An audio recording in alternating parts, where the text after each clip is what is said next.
You're trying so hard. You're optimizing your morning routine, tracking your habits, terrors, setting goals, pushing through resistance, and you're exhausted. The ancient Chinese philosopher Zhuangzi would look at all this and ask, what are you holding on to that you need to let go? Because the concept he's famous for, Wu Wei, doesn't mean doing nothing. It means stopping the thing that's getting in the way of things happening naturally. Zhuangzi lived around the 4th century BCE during China's Warring States period. Chaos everywhere. Competing philosophies. Everyone had a system for how to fix society, how to be good, how to live correctly. And Zhuangzi said, maybe the problem is all this trying. He tells a story about a butcher named Ding who's carving an ox for a lord. The Lord is amazed. The butcher moves like he's dancing. The knife never dulls. The ox just comes apart. The Lord asks, how do you do this? And the butcher says, I don't look with my eyes. I meet it with my spirit. He explains that ordinary butchers hack through bone and replace their knives every month. Good butchers cut around bone and replace their knives every year. But he's been using the same knife for 19 years and it's still sharp. Why? Because he follows the natural grain, the spaces that are already there. He doesn't impose his will on the ox. He finds where the ox wants to come apart and helps it along. This is Wu Wei, effortless action. Not because you're lazy, but because you've stopped fighting reality. Now let's bring this to your life. Think about a problem you're struggling with right now. A relationship conflict, a work project, a personal goal. How much of your energy is going into forcing a particular outcome? How much is resistance to what actually is? Zhuangzi would say you're hacking through bone when there's a joint right next to you. You're using force when you could be using flow. But we don't know how to flow anymore. We only know how to push. Our entire culture is built on willpower, discipline, grinding, hustle. No pain, no gain. Just do it. Rise and grind. And yes, effort matters. But Zhuangzi is pointing to something more subtle. There's a difference between effort and strain. Between working and forcing. Strain is when you're working against the grain. Forcing is when you're trying to make reality be something it isn't. And it doesn't just exhaust you. It makes you worse at the thing you're trying to do. Let me give you a modern example. You're in an argument with your partner. You're trying to convince them. You're marshaling evidence. You're getting louder, more insistent. That's force. And what happens? They dig in. They defend harder. The gap widens. Wu Wei would be asking, what's the natural opening here? What am I holding on to that's creating the resistance? Maybe it's your need to be right. Maybe it's a story you're telling about what this argument means. Maybe if you let go of winning, space opens up for understanding. This isn't weakness. It's not surrender. It's precision. Like the butcher, you're looking for the joint, not the bone. Zhuangzi has another concept that's crucial here. He calls it Qi Wu Lun, which roughly translates to the equality of things. It means your rigid categories of good and bad, right and wrong, success and failure, they're not as solid as you think. He writes, heaven and earth were born together with me, and the 10,000 things are one with me. This sounds mystical, but it's actually practical. You walk into a meeting and it doesn't go the way you plan. You immediately label it, this is bad. This is a failure. That label creates suffering. It creates resistance. And it blinds you to what's actually happening. Maybe the unexpected direction the meeting took revealed information you needed. Maybe the failure taught you something the success wouldn't have. But you can't see any of that while you're clinging to your label. Zhuangzi would say, loosen your grip on the label. See what's actually there. This is where social media becomes A perfect training ground for Zhuangzi's philosophy. You see someone's post, immediately your mind generates a label. They're bragging. I'm behind. That's unfair. I should be there too. These aren't facts. These are stories. And they're creating unnecessary suffering. Wu Wei on social media means noticing the label arising and not grabbing it.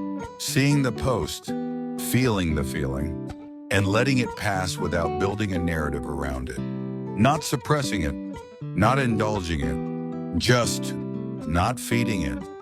This brings us to one of Zhuangzi's most famous images, Zhuangzi, which means sitting and forgetting. He describes it as dropping the limbs and body, dismissing perception and intellect, casting off form and abandoning knowledge, becoming one with the great pervader. Okay, that sounds extremely mystical, but here's what it means in practice. You have an identity. I'm a high achiever. I'm someone who's always put together. I'm the responsible one. This identity is a cage. It determines what you can see, what you can do, what you allow yourself to want. Zhuangzi is the practice of temporarily setting that identity down, not destroying it, not rejecting it, just taking a break from it. And when you do, something interesting happens. Options appear that weren't there before. Feelings arise that you were suppressing. Energy moves that was stuck. Think about a creative project you're working on. You have a vision for how it should be. You're holding on to that vision tightly, but the project wants to go somewhere else. The material is showing you a different possibility. If you're clinging to your original vision, you'll miss it. You'll keep forcing, and the work will feel dead. Wei is loosening your grip, collaborating with what wants to emerge instead of dictating it. This is terrifying for most of us, because we think if we let go, everything will fall apart. We think our tight control is the only thing holding our lives together. But Zhuangzi would say your tight control is exactly what's making everything so hard. You're the butcher who's hacking through bone because you won't trust there's a joint. Here's the framework for practicing this. First, notice where you're straining. Where in your body do you feel tension right now? Your jaw, your shoulders, your stomach. That's not just physical, that's existential. You're holding something, gripping something. What is it? Second, identify the label you're clinging to. This should be different. I should be further along. They should understand. The should is the clue. It's where you're arguing with reality. Third, ask what's the grain here? What's the natural flow of this situation? Not what you wish it were, what it actually is. If someone is defensive, the grain is to back off, not push harder. If a project is stalling, the grain might be to pause and gather information, not force productivity. If you're exhausted, the grain is to rest, not to caffeinate and push through. Fourth, experiment with letting go of one thing. Just one. Maybe it's your timeline. Maybe it's your need to be understood. Maybe it's your image of yourself as someone who has it together. Put it down for an hour. See what happens. You might be surprised. The conversation might improve. The project might unstick.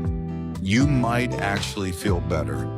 Because Zhuangzi's great insight is this: most of our suffering comes from our interference with what's already happening. We're like someone trying to help a butterfly out of its cocoon. We think we're being kind, but we're preventing it from developing the strength it needs to fly. Or we're like someone constantly checking on a seed to see if it's growing yet. The seed knows how to grow. Your job isn't to make it grow. Your job is to provide conditions and get out of the way. This applies to your own growth too. You have an idea of who you should be. You're trying to force yourself into that shape. But what if you asked, who am I actually becoming when I'm not forcing anything? What emerges when I stop performing? Zhuangzi has a famous story about this. He dreams he's a butterfly, flying around, happy, unaware of being Zhuangzi. Then he wakes up, and he wonders, was Zhuangzi dreaming? He was a butterfly, or is the butterfly dreaming it's Zhuangzi? This isn't just a trippy thought experiment. It's about the fluidity of identity. You think you know who you are.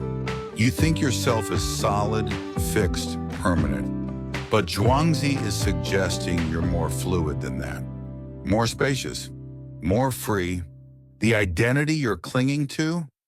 It's one dream among many possible dreams. And when you realize that, you stop defending it so fiercely. You stop limiting yourself to what you think you are. So here's your practice for this week. Choose one area where you're straining, where you're using a lot of effort but not seeing results. Ask yourself, what am I holding on to here? What would I have to let go of for this to flow? And then, just as an experiment, let it go for 24 hours. Not forever, not permanently. Just see what happens when you stop gripping. Maybe you'll discover that the thing you were forcing wasn't even what you actually wanted. Maybe you'll find that when you stop pushing, something better shows up.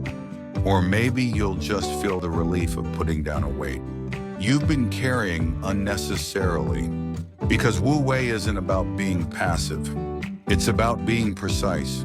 It's about doing less of what doesn't work so you have energy for what does. It's about finding the joint instead of hacking through bone. And it's about trusting that reality has a grain, a flow, a natural unfolding. Your job isn't to force it into the shape you want. Your job is to sense it, feel it, and move with it. Like the butcher with the ox, like the butterfly in the dream. Effortless. Not because it's easy, but because you've stopped fighting what is.